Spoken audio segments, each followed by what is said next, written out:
Experiences in practice by monk disciples. Luangpor Teean Su 1 No. Wat Ba Sukatho, Gangkro District, Chayapum Province. Practicing Dhamma with Luangpor Teean. In 1965, a meditation center at the Budayan Forest, in Lae Province, was renowned. Everyone knew that Luangpor Teean had established it. It was said that people who studied and practiced there would realize and really see the truth. There would be no more doubt about death and rebirth, about heaven and hell, about path and fruit, attainments. Some people persuaded me to take a look at it, because at that time I was trying hard with the Buddha meditation method to get peaceful, which I was reasonably successful at, but I still had doubts about death and rebirth, heaven and hell, path, fruit and nibbana. This made me think of Luangpor Teean all the time. I kept looking for a chance to meet him. Before Luangpor Buntum, who is a relative of mine, ordained, we had talked together about meditation. When he ordained, he went to practice with Luangpor Teean, beginning on 1966. At that time, I hadn't ordained yet. I had the opportunity to practice the Dhamma with him at the Budayan Forest in Lae. He taught the rhythmic meditation and walking meditation. At that time, I didn't like the rhythmic meditation very much. I was used to practicing Buddha, to sit still, and I was able to make the mind peaceful quickly. But Luangpor taught not to go for peacefulness. He taught to be aware all the time, to know the movements while doing the rhythmic meditation and not to get caught up in peacefulness. It was opposite to the method that I had been doing. Sometimes, I didn't feel like doing it. There was lots of resistance in the mind. Luangpor explained and showed me how to do it. The things he would talk about, his knowledge, I didn't have yet, I couldn't do it yet. Luangpor said to throw away my knowledge and my way of practicing, this produced misgivings. Sometimes he talked in a challenging way, saying, "How much money did you get a month, when you were working?" I answered, "At least 1,000 baht." "All right," said Luangpor Teean, "you come here to practice Dhamma, to do the rhythmic meditation and to do walking meditation in order to be aware. If you don't get any knowledge, if there is no change in your mind, different from before, I will give you 1,000 baht as compensation. But you have to really practice and follow my instructions completely." That's what he said to me. Maybe he saw that I had a lot of views. In the end I decided to do it. I had come already and I'd try it out. I tried to go against my original feeling. I determined to practice the rhythmic meditation to give rise to sati sampajanya. When one builds up awareness, awareness is what one gets. I practiced continuously. When thought would arise, I would be aware of it and come back to the dynamic meditation. When peace arose, I would be aware of it, I wouldn't be caught up in the peacefulness. I knew the body and mind more clearly. There was more sati sampajanya. I could keep up with the movements of the body and I could keep up with the mind thinking. Wisdom knowledge arose, I knew rupanama, I knew the body and the mind according to reality, in levels within the basic stage of materiality mentality. There was a shift in the mind, different from before. Doubt disappeared. I understood the difference between tranquility meditation and insight meditation. About 60% of my suffering was gone. I felt very confident in Luangpor Teean's teaching. My previous knowledge just melted away. I used to study magic and superstition. I saw that that was just convention. The rites and rituals that I used to perform I could give up, just like that. I felt confident in what I was doing. I understood what merit and evil are. I understood about heaven and hell. I understood religion and Buddhism. It was as if I was carrying 100 kilos and 60 kilos dropped off me when wisdom knowledge arose. Practicing only that much and I felt so much lighter. What would happen if I were to practice some more? I really had a lot of confidence in this method of using movements in order to develop awareness. Luangpor pointed out the levels of practice. He said, this is just the basic stage of meditation. Don't get attached to it and think you've got a lot of knowledge, there is still much more. You have to determine to keep on practicing. Work more with the mind and you will get to know the stage of ultimate meaning. He asked me, do you really see? Do you believe me, or do you believe yourself? I answered, I believe myself. Luangpor was clever. He taught to see the reality of life. Everyone must see like this in order for it to be right. I didn't have to look for a teacher anymore because I got the most perfect lesson in my life from a teacher who couldn't read or write. Luangpor Teean's conduct. In the year 1966, Luangpor still couldn't read Thai, he could only read Lao. He couldn't write Thai but he was diligent, both in training to read and to write, as well as in teaching disciples. I've helped him with reading many times. Whatever Luangpor taught, he would practice, he would explain things and show us how to do it. His life was very simple, sitting and lying down, eating. His daily life was orderly, he gave his disciples a lot of attention, never being worried about difficulties. He gave himself up physically as well as his personal belongings. He tried hard to use his life for others. He wanted people to really know the Dhamma. Even though more than 30 years passed, Luangpor's conduct never changed. I respect him as having been a person with the greatest virtues. This feeling will never degenerate in my life. What happened at the Budayan forest? Those who lived at the Budayan forest in those days were determined to study and practice the Dhamma together as one. There were no papers with the schedule on it attached to the doors of the monks' huts, as is the case these days. There were 20 to 30 people there, but it was just as if there was no one there. It was really quiet. One had to be careful when asking questions because there was only just rhythmic meditation and walking meditation going on. Once, I asked a novice who was doing the rhythmic meditation something, he wasn't willing to talk to me. The teachings of Luangpor in those old days consisted mainly of just practice. In the early morning, one could hear the sound of monks doing walking meditation and the sound of dew falling on banana leaves. In Lae province there is a lot of dew. On hearing the dew dripping on banana leaves, one knew that it was exactly 3 a.m. Everyone would get up and start to practice. The sound of footsteps of the walking meditation could then be heard together, with the sound of the dew falling on the banana leaves, tup, tup, tup. The light of the lanterns was dimmed by the passing dust. In a day, there would be heaps of ants. I got the taste of the Dhamma that arose from developing awareness. I got more and more answers to the questions of my life. We stayed in little huts. When it rained we would get a little bit wet. We got in touch with life without excessive comforts. When eating, we would sometimes pour some water from our kettle onto the chili that was beginning to run out, an immediate solution to the problem. The water for washing the bowl had to be poured together in one vessel, and then used to wash other dishes. After that it would be used to water the trees that had been planted. The water for drinking and bathing was about a kilometer away from the retreat place.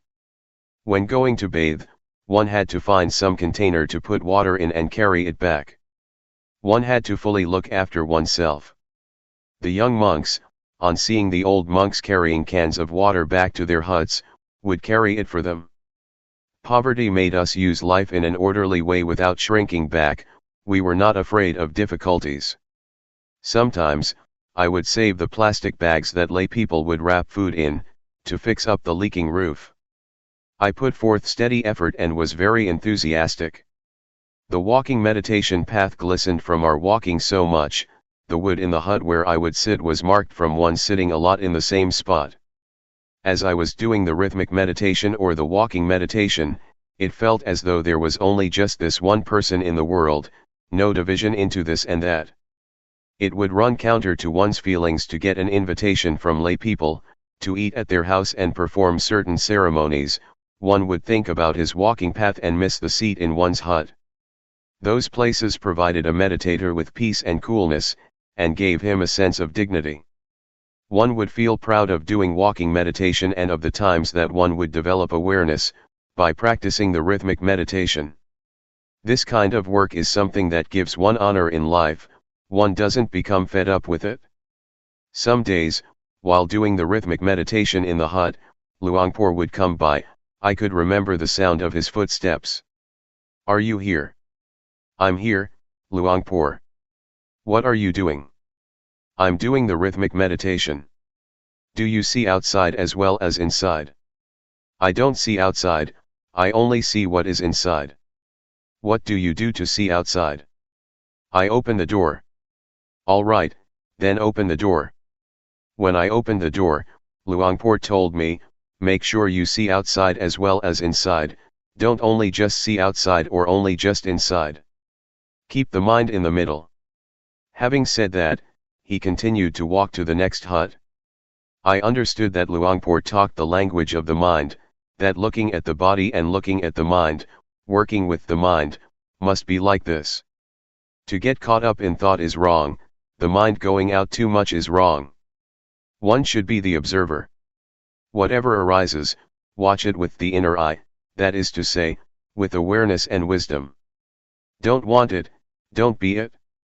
In the morning and the evening, after the chanting, Luangpor used to give instructions.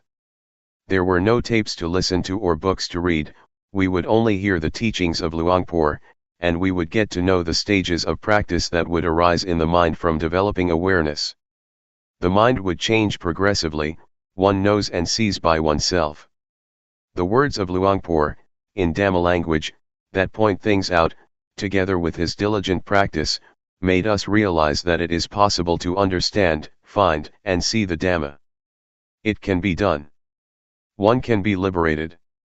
The short interviews were not just thought-out questions, it was coming from experience, the results of meditation. It had nothing to do with reflections or analyses through reasoning. Rather, it is a fixed law of nature that exists already. It starts with rupanama, real things that actually exist. One gets energized continuously until there is not more ground for suffering to arise. There is not self anywhere. Luangpor taught just this.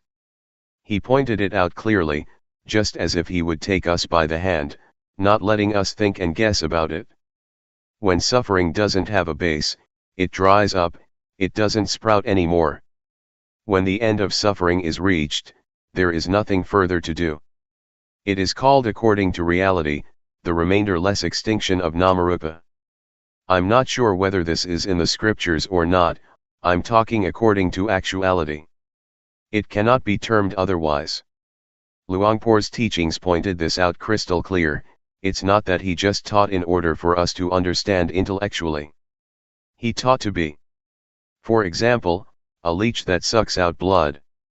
We didn't see it before, but when conditions are such that it drops off, we see it and we feel disgusted. But when the leech was stuck to us, we didn't know. This is similar to defilements in the mind. We give them the free hand as long as we don't know and understand. When we know, see, and understand them, they slip off. We feel in the same way as with the leech. When we are disgusted, we know, and then there is no need to ask anyone. Our lives come to an end at this point. We begin to study and practice the Dhamma with the form of rhythmic movements and walking meditation, developing awareness. I don't know whether other forms or methods are like this, also. I hold to this principle of developing awareness, using movements. Luangpor is my teacher. Whether this method can be found in the scriptures or not, may those who are intelligent reflect on it by themselves. What I've been writing so far is only just a small part, there is still much more, but it is not appropriate to say too much at this time.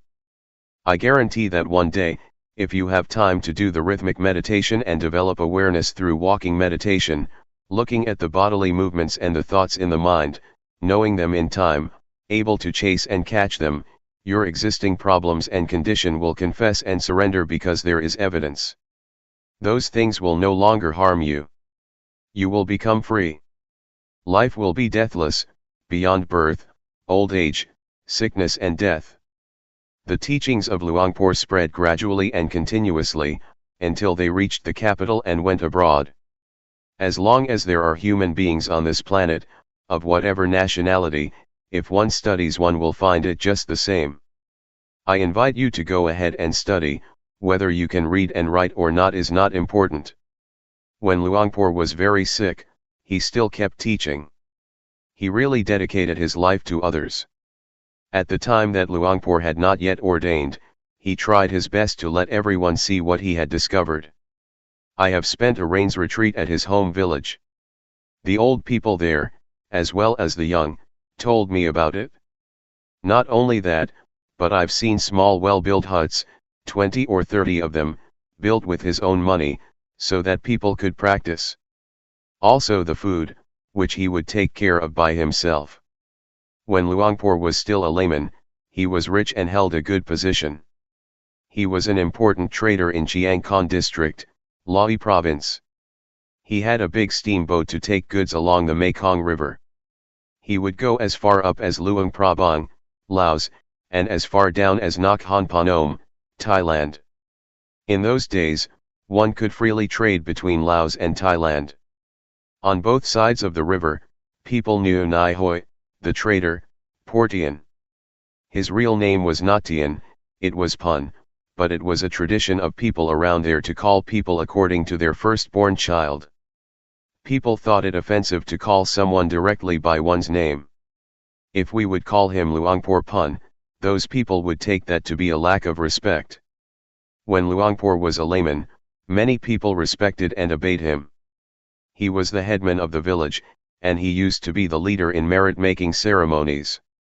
He offered enough money to build a whole temple. There are many things about him that haven't been mentioned. I don't mean to boast with these things. He was just an ordinary person like us, but he was someone who was able to discover the truth in this time and age. We should take him as our example. Before practicing with Luangpor, he would say that he used to make merit, ordained, performed the robe offering ceremony, built a ceremonial hall and did everything that is considered meritorious, but he didn't get to know the Dhamma that way. This made me think, hey, I didn't do as many meritorious things as Luangpor, I probably don't have a chance to know and see the Dhamma. But, in fact, it is not like that. Rich people as well as poor people can know, if one really practices and experiences bare and full awareness for a long enough period. Luangpor has been insisting on this all the way through. He challenged everyone and encouraged them to try it out and verify it for themselves. I would like to say that the reason I am a disciple of Luangpor is not because of his biography, not because of his external behavior, not because of hearing his words, or because of what people said about him. But it was because I tried out the method of developing awareness by using movements, and many results followed, until, in the end, there was nothing left of the word suffering. This was because of practicing according to Luangpor Teean's method. It is his teaching. To say that it is the method that the Buddha teaches is not incorrect. I'm not praising Luangpor Teean. I'm not bragging. I'm talking about what is practical, what is possible, what can be done in this lifetime. One doesn't have to wait for death, everyone can do it, can have it, can be it. Luangpor Teean is my teacher. I have followed everything he taught me, rhythmic and walking meditation, in order to generate awareness, to see the movements of the body with awareness, and to see thoughts in the mind with awareness, and to be the watcher of these two natural phenomena. Awareness and realization are the inner eye, they are the witness to the body and the mind, until one sees these two natural phenomena, and one gets the insight that they are only just material and mental things. They are not any self, they are just nature. Having seen it, one really knows that they are just rupa and nama, one knows how to deal with them and the problem is finished. One is beyond them. Next, Luangpor teaches to look at the suffering that is associated with rupa and nama.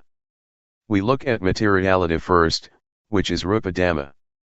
When we look at it with awareness, we see that it is a heap or a mass of suffering. We breathe to relieve suffering, we eat to extinguish suffering. When standing, sitting, walking and lying down we change position in order not to have suffering. Then, we see rupa disease. We must find a way to solve sickness and pain. The suffering of the body can only be remedied, it cannot be abandoned. If there is no remedy, that's the end of it, that is what rupa dhamma is like.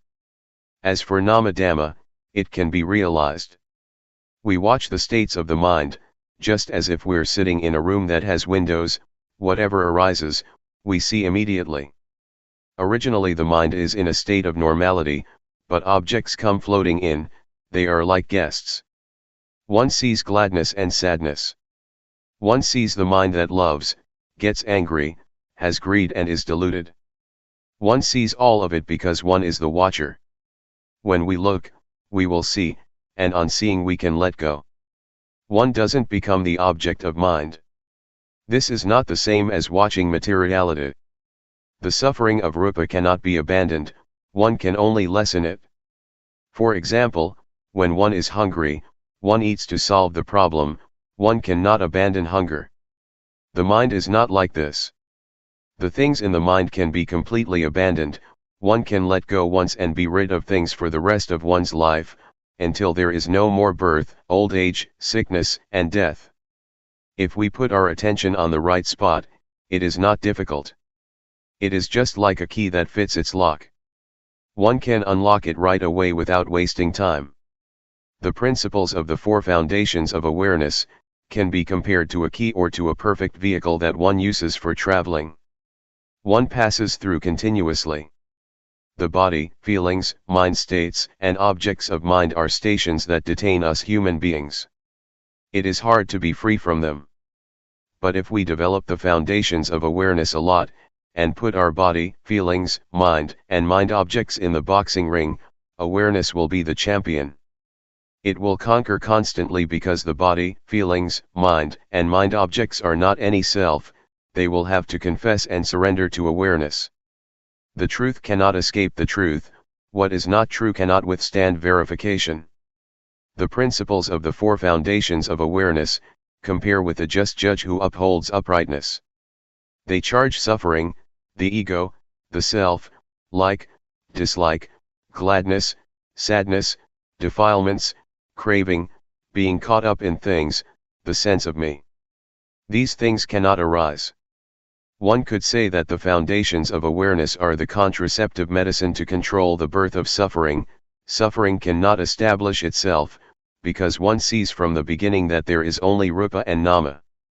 When one sees from the start that there are only just rupa dhamma and nama dhamma, this immediately affects suffering. It is shaken. This matter is about ending suffering, it is about peace, it is about the remainder-less extinction of all suffering. Luangpor Teean Apagaro. Watsanam Nai, Bongrua District, Nuntaburi Province. The experience of meeting Luangpor Teean. I am a monk from out in the country. My parents were farmers. Before I ordained, I made merit and made offerings. I would go to the monastery as the tradition prescribed, and as my parents used to do. At that time, I didn't practice yet. I ordained when I was nearly 23 years old, in 1961. Having ordained, I studied in an ordinary monastery in Hudan province. I practiced some meditation, but I didn't understand it very well. In 1968, I spent the Rains retreat in Chayapam province, and after that I learned to give Dhamma talks.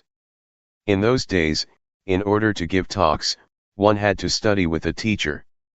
It so happened that a layman from Lahi province came to visit his relatives here, and he had heard Luangpor Teean speak Dhamma with Ajahn Mahaboatong, the latter being one of his first disciples. He practiced with Luangpor Teean, and he was invited to give a talk to the lay people at my wat. This man kept talking to me, telling me all about it, and it struck my mind how he could talk about the Dhamma. I had been a monk for 7 years but still didn't know or understand Dhamma. This made me doubt, and I felt ashamed of myself. I had studied some scriptures, but where was the Dhamma? Ajahn Mahabodhi had studied until he had a degree and still practiced too. Where is the Dhamma to be found? If I stayed to be a monk for many years, when I gave a talk there might be meditation monks present, and then I would be embarrassed. So I thought to myself, this year I have to go and practice the Dhamma, I have to go and study the Dhamma with Luangpor Teean to know and understand. As for learning how to give talks, it could wait. At that time, I was imagining that one would probably get psychic powers from practicing meditation, and that one would be able to dive into the earth, become invisible, disappear and those kinds of things, because that is what I had read in books. It is said that one could get the divine eye and ear, and I thought that it really was like that. That would be great. So I decided to find a teacher. I had very high expectations, they pushed me onward. I went to see Luangpor Teean at the Budayan forest in Lae province. I arrived in the evening and asked to see Luangpor, but he had gone to his home village to open a meditation retreat there. I wanted to go after him. At that time, I had very strong confidence in Luangpor. I wanted to see what Luangpor Teean looked like. However, the monks told me to spend the night there first, and the next day they would take me to him. I agreed.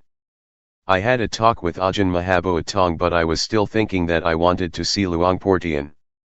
The next morning we set out to find Luangpor Teean at Bohom village. We arrived around 10 o'clock in the morning. I paid my respects to him, and he asked me, "Where do you come from?" I told him that I ordained at my home village in Udon Thani province and that I had been studying for 7 years. I told him about my doubts and that I wanted to practice the Dhamma with him. He didn't say much. He asked, "Are you really interested?" I said yes. He asked, "Are you going to practice sincerely?" I said yes. He said, "Practicing Dhamma is easy. There is no need for ceremonies and rituals." I liked that. I had already decided that if he told me to recite rising falling, I wouldn't do it, because I found it was embarrassing. But he was talking about practicing in a simple way, being at ease, using movements. No need to close the eyes while sitting, raising the hand, lowering the hand, making movements. Hey, that sounds simple. He showed me how to do it, and I followed him. When I was able to do it, he let me do it by myself. I felt a bit embarrassed at first. I am someone who easily feels ashamed. He told me to stay alone in a hut. I practiced alone at Bohom village for as long as 15 days, but I still didn't understand. After that, I practiced at the Budayan forest for about a month. Luangpor came to see me every day, 2 or 3 times. He would ask me with a few words about whether I understood or not. I didn't. Later on, one day, after the chanting, I sat chatting with Luangpor and Ajahn Mahabodhi. I told him that I would probably not understand if I practice like this. I had been ordained for 7 years and still didn't know, still didn't understand. Luangpor asked me if I understood Rupanama yet. No. I asked Luangpor if I could practice intensively for a while, which means not to go for the chanting, not to go on alms round and just practice by myself in my hut. Would Luangpor allow me to do that? Luangpor said, nobody has ever done that before. He thought and talked for a while and then agreed. It was decided. As for the food, it was up to Luangpor to tell a layman to bring it over to the hut. I practiced intensively for about a week and I understood, it was just basic understanding. At first I didn't see Rupanama, but later I did, I understood. Altogether, it took me about a month. Now I understood the meaning of ordination, even though I had been a monk for 7 years. I didn't know before, I just studied from books. Before, I just shaved my head and wore the brown robe without understanding anything about the way of life of a monk. Understanding arose as I was doing the rhythmic meditation, raising the hand, I was aware and knowledge arose. I knew without anyone telling me. What I knew, I had never heard and had never read in any book. Knowledge and understanding arose by itself. I saw Rupa and Nama. I saw Rupa Dhamma and Nama Dhamma, I saw Rupa disease and Nama disease, I saw convention. I saw impermanence, instability, and non-selfhood. I saw evil and merit. I saw religion and Buddhism. I saw until the end. I knew all this in an instant. This is the basic stage. I knew this after having practiced intensively for 7 days, but altogether I had been practicing exactly 1 month. I knew Rupanama. I knew many things.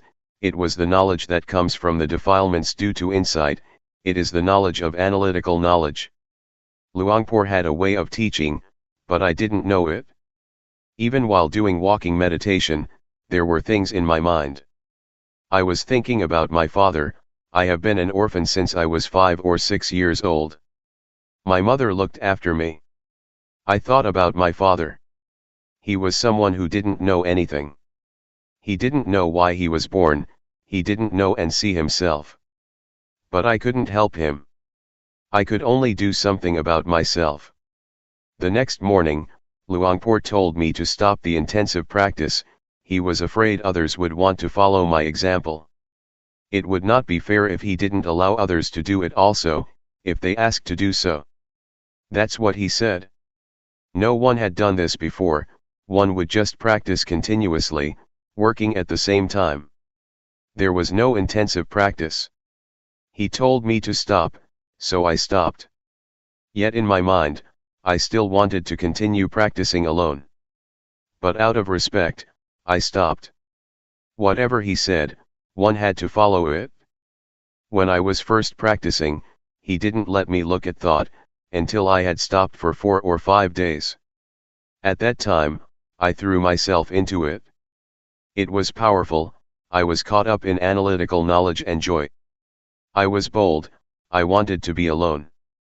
I was not afraid to have a Dhamma discussion with anyone, no matter how many degrees he might have. I knew the matter of materiality mentality well. I had never experienced something like this in my life. This is the way it is. The Buddha teaches what it means to be a monk. Even though one has ordained and studied, if one doesn't practice this, if one doesn't know and understand like this, it can be taken that one hasn't ordained as a Buddhist monk.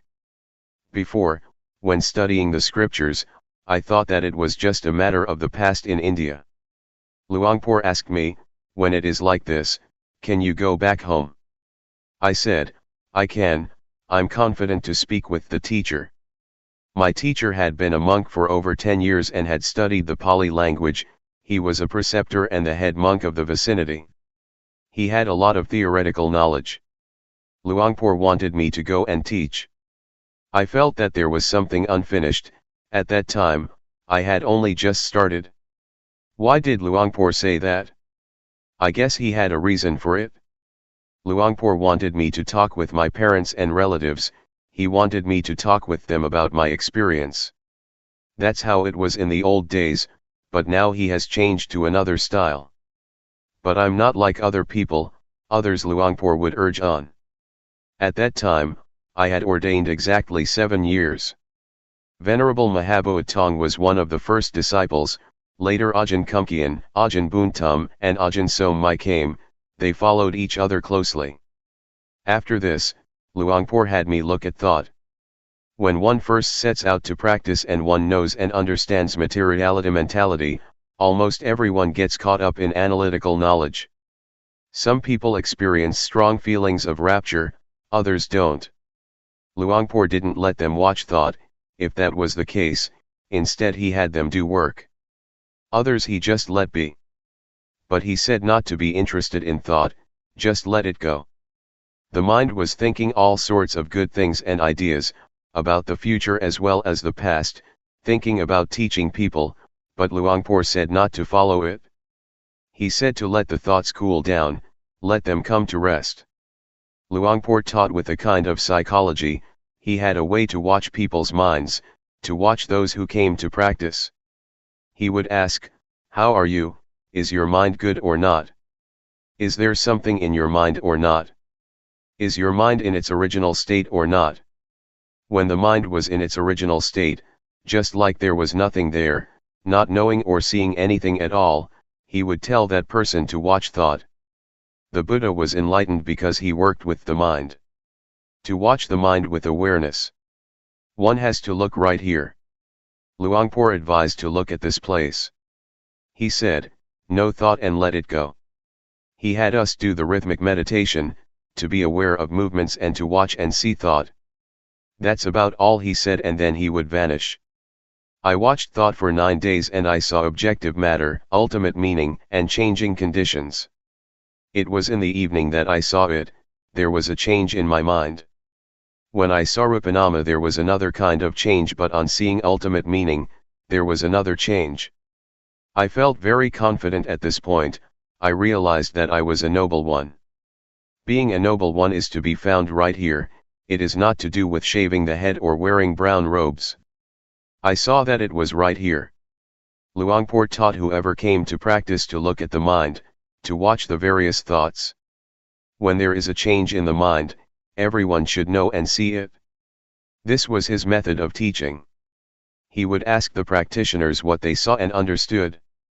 We would inform him that we knew or understood ultimate meaning or whatever it was. Formerly, I understood that in order to be a monk, a noble one had to shave the head, wear brown robes and stay at a monastery, but now, I understood that anyone can be a noble one, women as well as men. One can wear clothes of whatever color, one can have any nationality, speak whatever language or uphold any religion. This was not yet clear when I knew Rupanama. I understood it but not yet clearly, but on seeing ultimate meaning, awareness was more clear and I saw things that were more refined. I looked at thought until I understood ultimate meaning and various other things. Luangpor advised me to watch thought and to cross over to ultimate meaning. Another change took place. I saw greed, hatred, and delusion, and after that there were more changes. I understood and saw in stages. I understood sickness and death, heaven and hell, evil and merit. But I didn't know in the same way that Luangpor knew. Luangpor knew in stages, but my understanding was different. It wasn't long before the mind changed a third time, and it changed completely. I saw greed, hatred, and delusion at the same time as objective matter, ultimate meaning and changing conditions. After that there were insights continuously. I saw virtue, I saw sensuality, etc., until I knew everything. I understood what the Buddha taught. I practiced alone and didn't talk with anyone. One day, Luangpor gave a talk. He spoke all the way from the beginning of practice. I listened to what he said. I thought, hey, that's exactly what I've experienced and seen. When the talk was over, I went over to talk with him. We just talked very briefly. Since that day, for me, whatever someone may say or teach, I am completely confident that the method that I practiced with Luangpor, the method that Luangpor teaches, is a shortcut, is a straight way of practice, is a method that has nothing to do with ceremonies and rituals. The paths, fruits and nibbana, that we are doubting about, that we're searching for, that we're trying to attain, have nothing to do with studying. One can study or not study. It is another thing altogether. I really am confident about it. Counting from the day that I started to practice by myself, about 1 month and 20 days had passed, from the outer bark to the heartwood. On the last day, I sat doing the rhythmic meditation. I mostly sat, I walked less. It was as if I came to an end, as if I was finished. But awareness was still good. I still felt everything clearly. I was thinking by myself, am I crazy or not? No, I'm not. The eyes still see, the ears still hear, and I still know coming and going. I'm not crazy. Why is it like this? At that time, I didn't know yet. But when I knew, I realized, this is not wrong, this is really what the Buddha teaches. I went to talk with Luangpor and informed him that it was like this. He said, birth has ended, being has ended, the practice has finished. Luangpor used to say that, the Buddha cut his hair only once and that the Buddha kills people, but most of us don't understand these comparisons, we don't know what has been cut. But when I experienced it, I knew that things are like this. When I talked with Luangpor, we didn't talk very long, when I knew, he just let me go. During the last stage that I was watching thought, I looked at my mind changing continuously, in periods, in stages. But there must be an object to know, if one knows without an object to know, if one knows absent-mindedly, it shows that it is not right, it is still wrong. There must be an object constantly, one has to see constantly. I completely understood about the training in virtue, the higher training in virtue, the higher training of the mind and the higher training in wisdom. I knew all of it. But I cannot speak in the same way that Luangpor did. The way he used to talk was that things have to be like this and like that, but what I saw was more like an immediate liberation. Luangpor has another style. It goes in stages. My way is different. Altogether there were 5 shifts in the mind, it happened very quickly. With the last one, I knew the state of arising passing that Luangpor used to talk about. They say, the eye sees a form, it arises and passes. One hears, it arises and passes. Something comes in contact with the body, it arises and passes. This is what's in the scriptures, anyone can say it, but this has nothing to do with the state of arising passing. It is something different. I can really guarantee this method. At this time, with Luangpor having passed away, I can insist that the principles of the method that Luangpor teaches are right. If one really practices, one will get results, regardless of who it is, one can be ordained or not be ordained, it is not connected with having accumulated virtuous qualities in the past. It doesn't depend on anything. This is something different altogether. That's the way it is. Practicing intensively in order to be aware, these are just words. One keeps to oneself, one doesn't talk with anyone, one is alone in one's hut, practicing awareness will become more continuous. This is external practice that people can see, but if the internal awareness is continuous, then, even though one doesn't stay alone, it is also intensive practice. But it is difficult, it is not easy to be constantly aware all the time. But if one can do it, it is intensive practice. Some people can do it without difficulty, wherever one may be.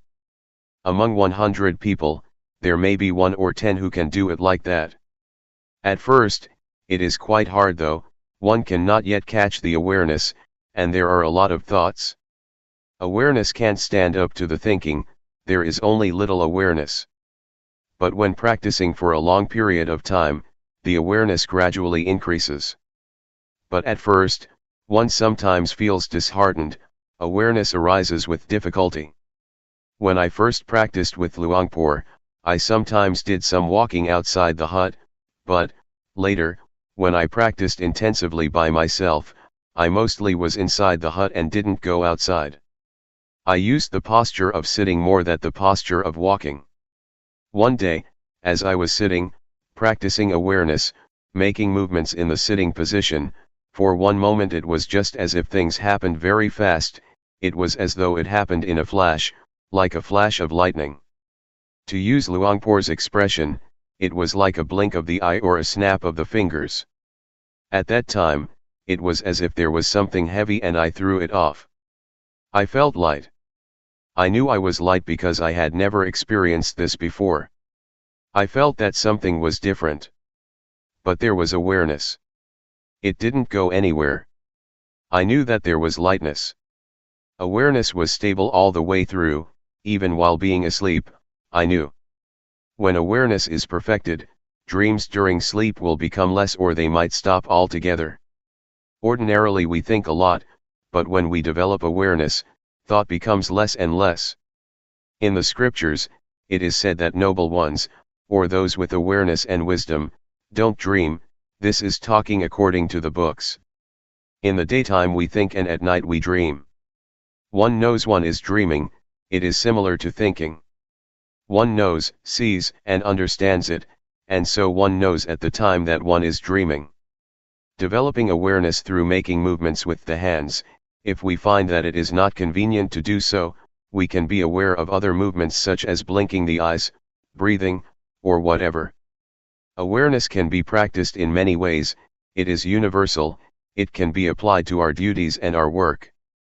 But what is important is to know at that moment, knowing within oneself. We make a movement or we take hold of something. Know what you are doing. There must be one point or other to know, without having a focus somewhere, we can't catch awareness. The knowing is the most important. If we are aware of some part of the body, we will automatically know other parts that are moving because they are connected. If there is awareness within, one knows while working. It is like turning on the light, suddenly there is brightness. It works at the same time. It connects. Just like a tightrope. When it is cut, everything jerks. We should train our minds to be with awareness and watch our thoughts. Never mind if the mind thinks. It is not that we try to stop thinking. Go ahead and let it think. But look at it. We are just the observer. Observe it continuously and let it go. Trying to train like this, one will make gradual progress, until one reaches that point. All things arise from a cause, things pass because the cause is no longer there, that is what monks teach. But we don't know what the cause is. The monks teach cause condition, object condition, etc. There is a point where causes are finished and conditions are finished. We don't know where they went. No one followed to see what happened. Whether one knows or not, one doesn't see it. We shouldn't call this point the end, because it would be encouraging people to do evil. It would be misunderstood by people who still don't have enough understanding. Therefore, the way of teaching must be a skillful one. Luangpor said, "There is no coming and no going." One can say as much as that. If we were to say that there is no life after death, it would just be the end of the matter, and people wouldn't do anything. They would call it wrong view that one who does good doesn't get rewarded, or doesn't get merit from meritorious actions. There is no heaven and no hell. This is a wrong teaching. There is no coming and no going, reflect on it yourself. It's up to you to figure it out or not. Study it for yourself, know, and see, and be it for yourself. That is better than what someone else might say. When you are and have this knowledge, you will be at ease. Others may want to be reborn. That's their business, but we don't come from or go anywhere. We stay here. In reality, if we understood what the end of life really is, we would be at ease. Everything would be done easily and in comfort. But as it is, we don't understand, so we act out of not understanding, we act in an ignorant way. To act with knowledge is different. There are people who know, but people who don't know still don't know, even when they practice. They are not sure and not confident. But for someone who knows, whatever happens, he or she is sure, whether one practices or not, one is confident. Because one knows. One can practice or not, it really is very simple. The Buddha teaches to practice simply. When we get to that point, we see that the Buddha's teaching is very simple. It is so simple that nothing remains to be said, or there is nothing left to teach. What is there to get?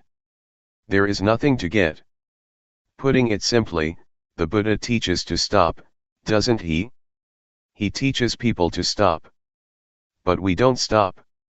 We're not willing to stop. When we stop, it will be finished, there is nothing. But the body still goes on living, one still eats, one still does various duties and practices, the body still moves. But inside, there is stillness, there is not wanting, there is coolness. It has stopped, it is enough. We could talk in terms of path, fruit, and nibbana, or whatever. There is not birth, there is not death, there is not aging, there is not sickness, there is not going, there is not coming. These words are convention, words spread out and enlarge. So, may all of you be able to train yourselves and prepare yourselves. Try to let appear that which exists already, and when the time comes that the breath stops, it will really be very easy. Ajahn Da Sammakatho. Wat Buddha Yanuntaram Monastery, Las Vegas, 5320 Kell Lane, Las Vegas, Nevada, 89156. Presently living at Redding Meditation Center. www.reddingmeditationsociety.org. The path that is a path. The word path here doesn't mean a path on land, in the water, in the air, or a footpath, but it means a path to be traveled by the mind. From suffering to no suffering. From problems to no problems. From darkness, complexity, and confusion to brightness, peace and coolness. The Buddha is only the one who pointed out the way, Akatha Aro the Takatha. Whether one travels on the path or not, depends entirely on the individual who chooses to travel the path. Whether one acts, speaks, and thinks in a good or bad way, is a personal matter. Whoever practices in accordance with the teachings that the Buddha introduced, will inevitably be someone with brightness, will make progress in life and in work, and will not create problems for society. By contrast, whoever has no interest in the teachings of the Buddha, will experience suffering and will drop into darkness and delusion. Such a person doesn't know the direction that life should take.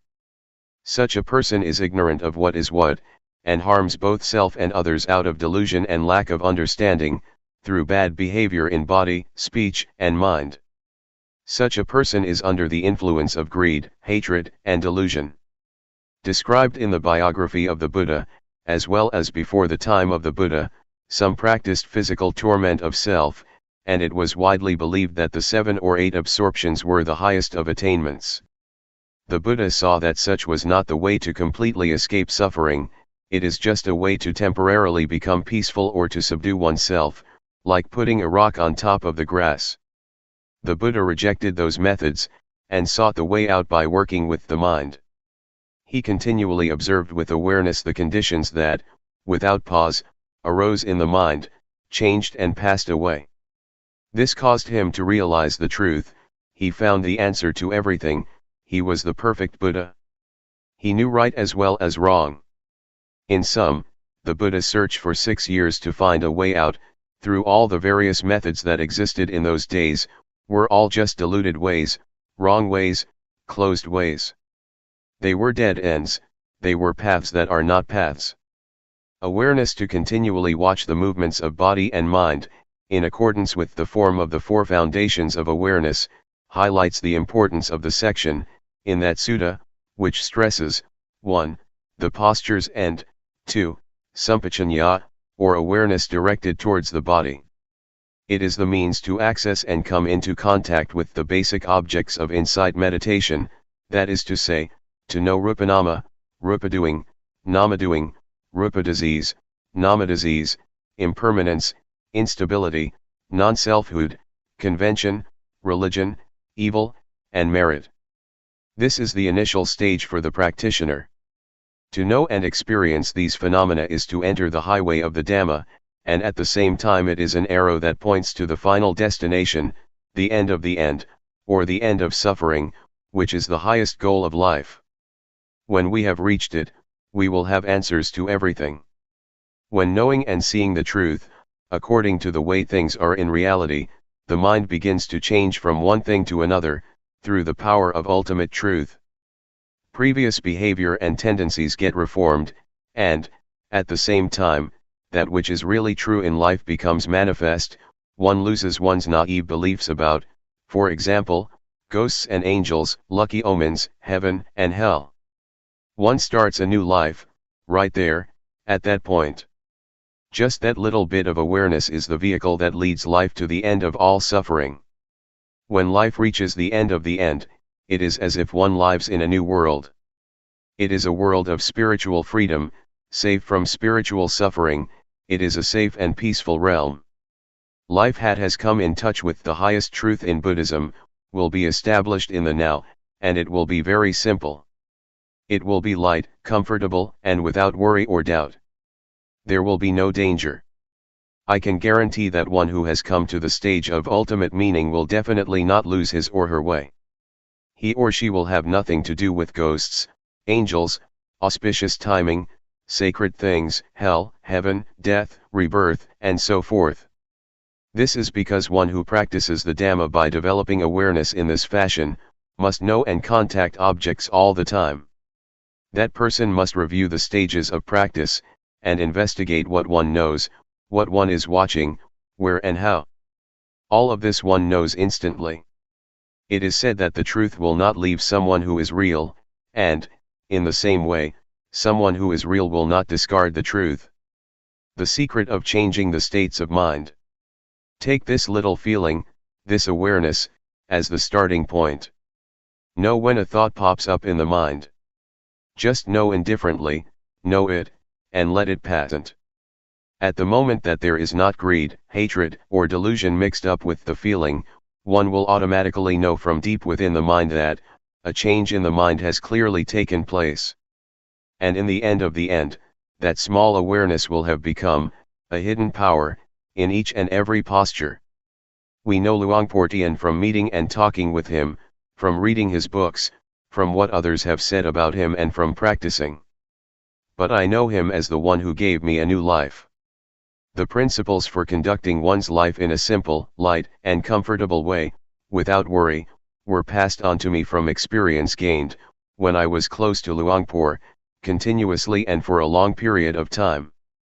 I have spent 6 rains retreats with him. I used to think, in those days, that I would stick with him forever. To get a new life is like reliving life anew, or one could say that it is dying and being born again.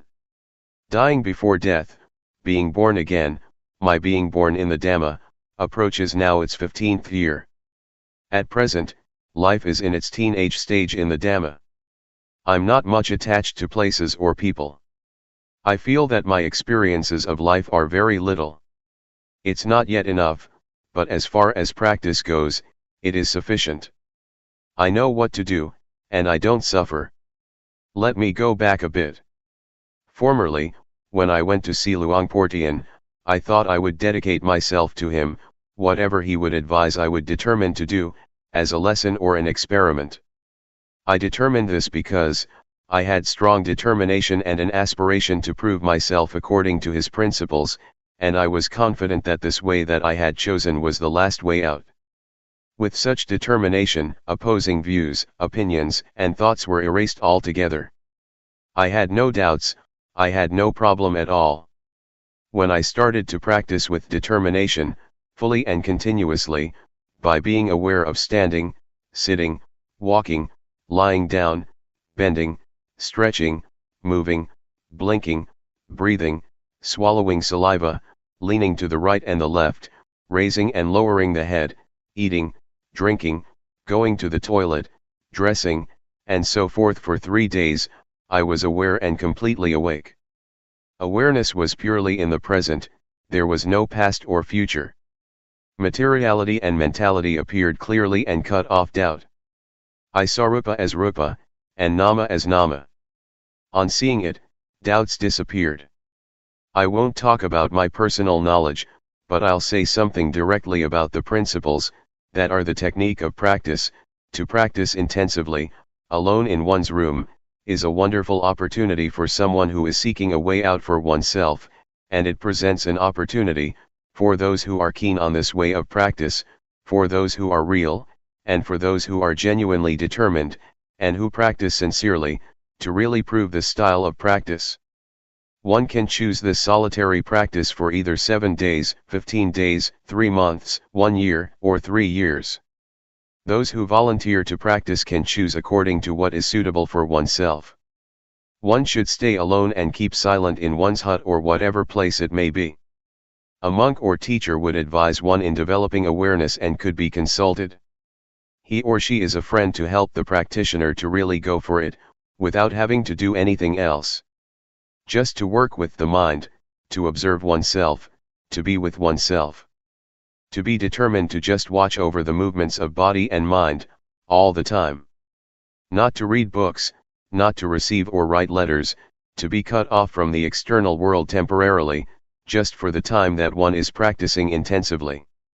Every day, someone would bring food over once or twice a day, depending on what one agrees on with the teacher. The teacher, who is like a good friend, would pay close attention to the practitioner, and advise or warn him or her when necessary. Things can be discussed with the teacher, and problems or obstacles can be overcome that way. When one practices, results will appear by themselves.